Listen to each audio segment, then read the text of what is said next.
All right, and up next we move to the main card in a battle in the light heavyweight division, a fight that I'm actually very, very interested in between the city kickboxing standout in Carlos Blackjack Ulberg as he takes on Ihor Potieria. You got two knockout artists here, right? Everybody's going to be looking at this as, yeah, it's going to be a mainly striking battle. Somebody's going to get put to sleep. I definitely think somebody's going to get put to sleep, but I wouldn't be surprised if Potieria tries to approach it from a more grappling heavy aspect. I think he's going to try to push Ulberg up against the cage, get in on his hips, try to get him in the clinch, work some takedowns, and try to grapple Ulberg, get the lactic acid in his muscles. Because Ulberg, I mean, he's a model. He was a part-time model, a professional model before he got into MMA, and the guy's got unbelievable kickboxing ability. I mean, if you watch the fight with him versus Kennedy Nchukwu, he lost the fight, but he was beating the living shit out of Kennedy Nchukwu in that fight. Lead high kicks, rear high kicks, shots to the body, uppercuts, hooks. I mean, everything he was throwing was landing. However, Nchukwu was able to take the damage, push forward, pressure him, and eventually get him out of there. But that's something that Nchukwu had become known for the longer that his career has been going on. He'll get beat up, he'll get put on the back foot, he'll take a lot of damage, but he won't slow down. He'll get back in your face and he'll break you under the pressure, forward pressure, pushing you back, getting you on the back foot, and eventually taking you out after you blow your gas tank. With Carlos Ulberg versus Ihor Potieria, like I said, I think Potieria should look to use the grappling. He does have decent striking, though.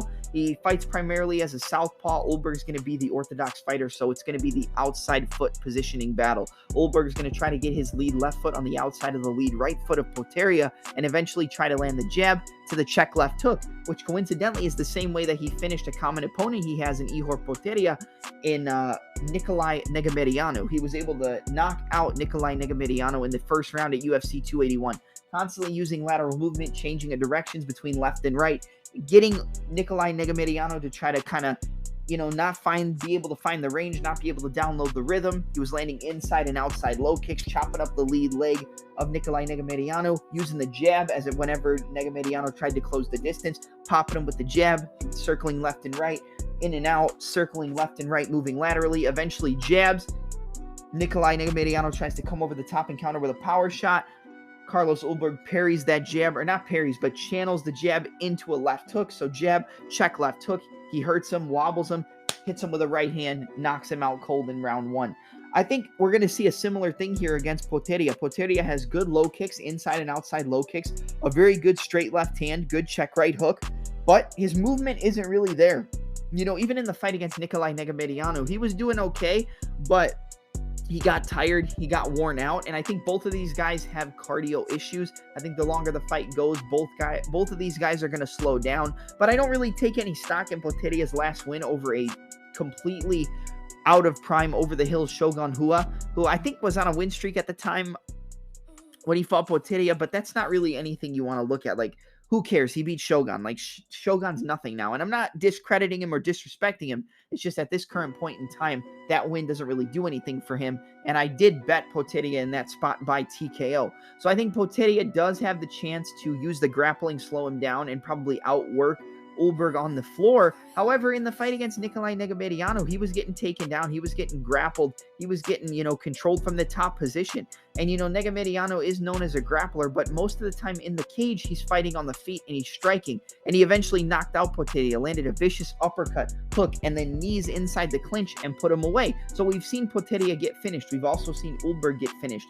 But when you're comparing the people that he got finished by, I don't really think there's much comparison between Kennedy Nchukwu and Ihor Potieria. Like, I think if Potieria fought Nchukwu, he would get knocked out in that fight as well. So I think when you look at that, that's more of a nod on the side of Ulberg, because I think that he was dominating that fight up until he got finished. I don't think Potieria really has much of any success against Nchukwu unless he's able to land a good straight left hand or right hook.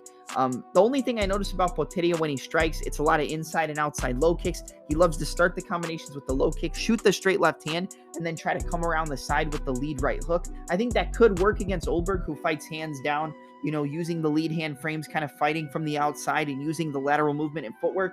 But I think he's going to start early, land the low kicks, and I think he's going to jab him up, jab, left hook, right high kick, and I think it's going to be a striking showcase for Carlos Ulberg, and I actually think he gets Potieria out of there in the first round. I think Potieria is really no match for Ulberg on the feet.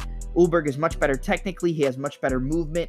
I think the defense is suspect on the side of Ulberg because he's so long and rangy. He's used to being able to pull his head out of the way, slip the strikes, and come back on counters. But I think there is a shot that Potieria uses the grappling, slows him down, and maybe gets him out of there or wins a decision. But I don't really see that happening. I think this plays out on the feet. And in a fight that's going to play out mainly on the feet, you have to give me the better striker, the much better kickboxer, and the much more clean and technical fighter when it plays out on the feet. And that's going to be Carlos Blackjack Ulberg. So give me Carlos Blackjack Ulberg to defeat Ihor Potieria via first round knockout. Now, he started at like minus 270. People have already bet Ulberg up to minus 410.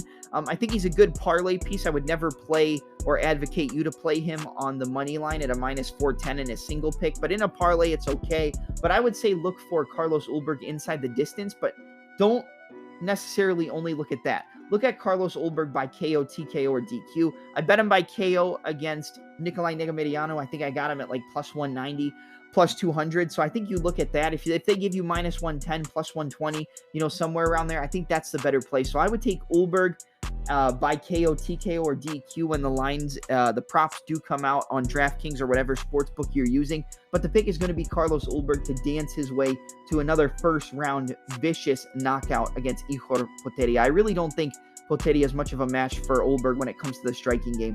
So yeah, give me Carlos Ulberg to defeat Ihor Potieria via first round knockout.